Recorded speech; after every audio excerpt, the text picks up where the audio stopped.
Break ನಂತರ TV ನ್ಯೂಸ್ಗೆ ಸ್ವಾಗತ. ಈ ಕ್ಷಣದ ಪ್ರಮುಖ 25 ಸುದ್ದಿಗಳನ್ನು ನೋಡೋಣ ಬನ್ನಿ. ಕೊರೋನಾ ಒಮಿಕ್ರಾನ್ ರೂಪಾಂತರಿ ತಳಿ JN1 ಭೀತಿ ಹಿನ್ನೆಲೆಯಲ್ಲಿ ಇವತ್ತು ಕೋವಿಡ್ ತಾಂತ್ರಿಕ ಸಲಹಾ ಸಮಿತಿ ಜೊತೆ ಸಿಎಂ ಸಭೆ ನಡೆಸಲಿದ್ದಾರೆ. ಸಿಎಂ ಗೃಹ ಕಚೇರಿ ಕೃಷ್ಣಾದಲ್ಲಿ ಇವತ್ತು ಮಧ್ಯಾಹ್ನ 1 ಗಂಟೆಗೆ ಸಭೆ ನಿಗದಿಯಾಗಿದ್ದು ಕೋವಿಡ್ ಕುರಿತು ತೆಗೆದುಕೊಳ್ಳಬೇಕಾದ ಮುನ್ನೆಚ್ಚರಿಕಾ ಕ್ರಮಗಳ ಬಗ್ಗೆ ಚರ್ಚೆ ನಡೆಯಲಿದೆ. ಡಿಸಿಎಂ ಡಿಕೆ ಶಿವಕುಮಾರ್, ಆರೋಗ್ಯ ಸಚಿವ ದಿನೇಶ್ ಗುಂಡೂರಾವ್ ಕೂಡ ಸಭೆಯಲ್ಲಿ ಭಾಗವಹಿಸಲಿದ್ದಾರೆ. ಇನ್ನು ಸದ್ಯಕ್ಕೆ ಶಾಲಾ ಕಾಲೇಜುಗಳಿಗೆ ಪ್ರತ್ಯೇಕ ನಿಯಮ ಜಾರಿ ಇಲ್ಲ ಅಂತಾನೂ ಡಿ ರಂದೀಪ್ ತಿಳಿಸಿದ್ದಾರೆ. ಕೋವಿಡ್ ತಾಂತ್ರಿಕ ಸಲಹಾ ಸಮಿತಿ ನಂತರ ಸಭೆಯ ನಂತರ ಎಲ್ಲವೂ ಕೂಡ ನಿರ್ಧಾರ ಆಗುತ್ತೆ. ಕೋವಿಡ್ ನಿರ್ವಹಣೆಗೆ ಬೇಕಾದಂಥ ಎಲ್ಲ ಮುಂಜಾಗ್ರತಾ ಕ್ರಮ ಕೈಗೊಳ್ಳಲಾಗಿದೆ. ಹಿರಿಯ ನಾಗರಿಕರು, ಆರೋಗ್ಯ ಸಮಸ್ಯೆ ಇರುವವರು ಮಾಸ್ಕ್ ಧರಿಸಬೇಕು ಅಂತ ಆರೋಗ್ಯ ಇಲಾಖೆ ಆಯುಕ್ತ ರಂದೀಪ್ ಹೇಳಿದರು. ರೂಪಾಂತರಿ ಉಪಟಳ ಹಿನ್ನೆಲೆ ಖಾಸಗಿ ಶಾಲಾ ಒಕ್ಕೂಟವು ಮುನ್ನೆಚ್ಚರಿಕೆ ವಹಿಸಿದ್ದು ಶಾಲೆಗಳಲ್ಲಿ ಮಾರ್ಗಸೂಚಿ ಪಾಲನೆ ಮಾಡೋದಕ್ಕೆ ಸೂಚನೆ ನೀಡಲಾಗಿದೆ. ಕ್ಯಾಂಪ್ಸ್ ಪ್ರಧಾನ ಕಾರ್ಯದರ್ಶಿ ಶಶಿಕುಮಾರ್ JN.1 ಬಗ್ಗೆ ಸುಳ್ಳು ಸುದ್ದಿ ನಂಬಿ ಮಕ್ಕಳಲ್ಲಿ ಗಾಬರಿ ಹುಟ್ಟಿಸಬೇಡಿ ಅಂತ ಪೋಷಕರಿಗೆ ಮನವಿ ಮಾಡಿದ್ದಾರೆ. ಅಲ್ಲದೆ ಮಕ್ಕಳ ದೇಹದ ಉಷ್ಣಾಂಶ, ಶಾಲಾ ಆವರಣ ಮತ್ತು ಮಕ್ಕಳಿಗೆ ಸ್ಯಾನಿಟೈಸರ್, ಆರೋಗ್ಯ ಸಮಸ್ಯೆ ಇರುವಂತಹ ಮಕ್ಕಳು ಮಾಸ್ಕ್ ಧರಿಸುವಂತೆ ಸೂಚನೆ ಕೊಟ್ಟಿದ್ದಾರೆ. ಗೋವಾ, ಮಹಾರಾಷ್ಟ್ರದಲ್ಲಿ ಕೋವಿಡ್ ರೂಪಾಂತರಿ ತಳಿ ಪತ್ತೆ ಹಿನ್ನೆಲೆ ಗಡಿ ಜಿಲ್ಲೆ ಬೆಳಗಾವಿಯಲ್ಲಿ ಮುಂಜಾಗ್ರತಾ ಕ್ರಮ ಕೈಗೊಳ್ಳಲಾಗಿದೆ.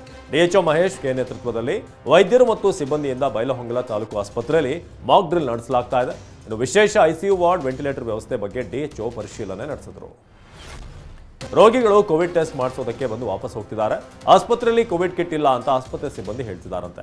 ಕೇಮ್ಸ್ ಆವರಣದಲ್ಲಿರುವಂತಹ ಸ್ವಾಬ್ ಕಲೆಕ್ಟ್ ಸೆಂಟರ್ಗೆ ಬೀಗ ಹಾಕಲಾಗಿದೆ. ರೋಗಿಗಳು ಇದರಿಂದ ಪರದಾಡ್ತಿದ್ದಾರೆ.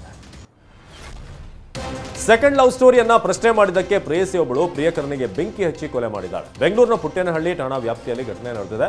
ಪ್ರೇಯಸಿ ರಾಣಿ ಎಂಬಾಕೆ ಸಂಜಯ್ಗೆ ಬೆಂಕಿ ಹಚ್ಚಿದ್ಲು. ವಿಕ್ಟೋರಿಯಾದಲ್ಲಿ ಚಿಕಿತ್ಸೆ ಫಲಿಸದೆ ಸಂಜಯ್ ಉಸಿರು ಚೆಲ್ಲಿದ್ದಾನೆ. ಮೃತ ಸಂಜಯ್ ಬಸವನಗುಡಿ ಠಾಣೆಯಲ್ಲಿ ಕಾನ್ಸ್ಟೇಬಲ್ ಆಗಿದ್ದ. ರೌಡಿ ಶೀಟರ್ಸ್ ಮತ್ತು ಮೀಟರ್ ಬಡ್ಡಿ ನಡೆಸ್ತಾ ಇದ್ದವನ ಮೇಲೆ ಸಿಸಿಬಿ ಅಧಿಕಾರಿಗಳು ದಾಳಿ ನಡೆಸಿದ್ದಾರೆ. ಬೆಂಗಳೂರಿನ ಅನ್ನಪೂರ್ಣೇಶ್ವರಿ ನಗರ ರೌಡಿ ಶೀಟರ್ ಅನಿಲ್ ಕುಮಾರ್ ಹಾಗೂ ಯಶವಂತಪುರದ rowdy sheeter Girish alias robbery Giri, Vivekanagar ರೌಡಿಗಳಾದ ನಾರಾಯಣ, ಹೇಮಂತ್, ರಾಮು, ಸೋಲದೇವನಹಳ್ಳಿ ರೌಡಿ ಶೀಟರ್ ತಿಮ್ಮ ಮನೆ ಮೇಲೆ ಸಿಸಿಬಿ ದಾಳಿಯನ್ನ ನಡೆಸಿದೆ. ಇನ್ನು ರೌಡಿ ಶೀಟರ್ ವಿರುದ್ಧ, ಅನಿಲ ವಿರುದ್ಧ ಅಮಾಯಕರಿಗೆ ಬೆದರಿಸಿ ನಿವೇಶನ ಕಬಳಿಸಿರುವಂತಹ ದೂರು ಕೇಳಿ ಬಂದಿತ್ತು. ಅಷ್ಟೇ ಅಲ್ಲದೆ ಮೀಟರ್ ಬಡ್ಡಿ ವ್ಯವಹಾರದ ಶಂಕೆ ಕೂಡ ವ್ಯಕ್ತವಾಗಿತ್ತು. ಹೀಗಾಗಿ ಇವತ್ತು ಸಿಸಿಬಿ ತಂಡ ದಾಳಿ ನಡೆಸಿದೆ. ಸದ್ಯ ಅನಿಲ್ ಮನೆಯಲ್ಲಿ ಸಿಕ್ಕ ದಾಖಲೆ ಪರಿಶೀಲನೆ ನಡೆಸಲಾಗಿದೆ. ಇನ್ನು ದಿನದ ಲೆಕ್ಕದಲ್ಲಿ ಬಡ್ಡಿ ವ್ಯವಹಾರ ನಡೆಸ್ತಾ ಇದ್ದ ಉದ್ಯಮಿ ಕೃಷ್ಣೇಗೌಡ ಕಚೇರಿ ಮೇಲೂ ಕೂಡ ಸಿಸಿಬಿ ಅಧಿಕಾರಿಗಳು ದಾಳಿ ನಡೆಸಿದ್ದಾರೆ.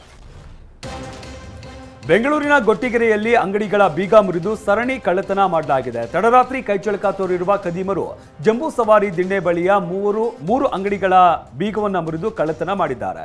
ಹೋಟೆಲ್, ಟೆಂಟ್ ಹೌಸ್, ದಿನಸಿ ಅಂಗಡಿಯಲ್ಲಿ ಲಕ್ಷಾಂತರ ರೂಪಾಯಿ ಮೌಲ್ಯದ ವಸ್ತುಗಳು ಹಾಗೂ ನಗದನ್ನ ಕಳ್ಳತನ ಮಾಡಿ ಪರಾರಿಯಾಗಿದ್ದಾರೆ. ಸಂಸತ್ ಭದ್ರತಾ ಲೋಪ ಪ್ರಕರಣದ ತನಿಖೆಯನ್ನು ಪೊಲೀಸರು ಚುರುಕುಗೊಳಿಸಿದ್ದಾರೆ. ಈಗಾಗಲೇ ಬಂಧನಕ್ಕೆ ಈಡಾಗಿರುವಂತಹ ಮೈಸೂರಿನ ಮನೋರಂಜನ್ ಸಹಪಾಠಿಯೊಬ್ಬನನ್ನ ಪೊಲೀಸರು ವಶಕ್ಕೆ ಪಡೆದಿದ್ದಾರೆ. ಬಾಗಲಕೋಟೆ ಮೂಲದ ಸಾಯಿ ಕೃಷ್ಣ ಎಂಬಾತನನ್ನ ದೆಹಲಿ ಪೊಲೀಸರು ವಶಕ್ಕೆ ಪಡೆದಿದ್ದಾರೆ. ಸಾಯಿ ಕೃಷ್ಣ ಬಾಗಲಕೋಟೆಯ ನಿವೃತ್ತ ಡಿವೈಎಸ್ಪಿ ವಿಠಲ ಜಗಲಿ ಅವರ ಪುತ್ರ ಅಂತ ತಿಳಿದು ಬಂದಿದೆ.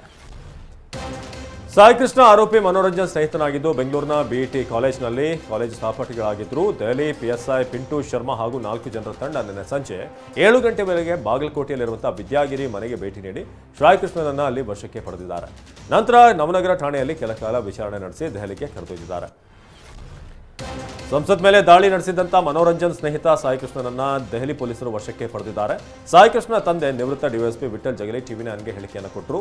ನನ್ನ ಸಮ್ಮುಖದಲ್ಲೇ ಪೊಲೀಸರು ಪುತ್ರನನ್ನ ವಿಚಾರಣೆ ಮಾಡಿದ್ದಾರೆ. ದೆಹಲಿ ಪೊಲೀಸರು ನನ್ನ ಮಗನನ್ನ ಕರೆದೊಯ್ದಿದ್ದಾರೆ. ವಿಚಾರಣೆ ಬಳಿಕ ಸಾಯಿ ಕೃಷ್ಣನನ್ನ ವಾಪಸ್ ಕಳಿಸ್ತಾರೆ ಅಂದರು. ಹಾವೇರಿ ಜಿಲ್ಲೆಯಲ್ಲಿ ಸರಣಿ ಕಳ್ಳತನ ಮಾಡಿದ ಖದೀಮರು ಲಾಕ್ ಆಗಿದ್ದಾರೆ. ರಾಣೆಬೆನ್ನೂರು ಗ್ರಾಮೀಣ ಠಾಣೆಯ ಪೊಲೀಸರು ಕಾರ್ಯಾಚರಣೆ ನಡೆಸಿದ್ದಾರೆ. ಪರಮೇಶ್ ಬಾಪು ಬೋಗಯ್ಯ, ಸಿದ್ದಪ್ಪ ಹಲಗಾವಲ ಬಂಧಿತ ಆರೋಪಿಗಳು. ಹಾಗೆ ಬಂಧಿತರಿಂದ 2 ಲಕ್ಷ ಮೌಲ್ಯದ ಚಿನ್ನಾಭರಣ, ಒಂದು ಬೈಕನ್ನು ಜಪ್ತಿ ಮಾಡಲಾಗಿದೆ.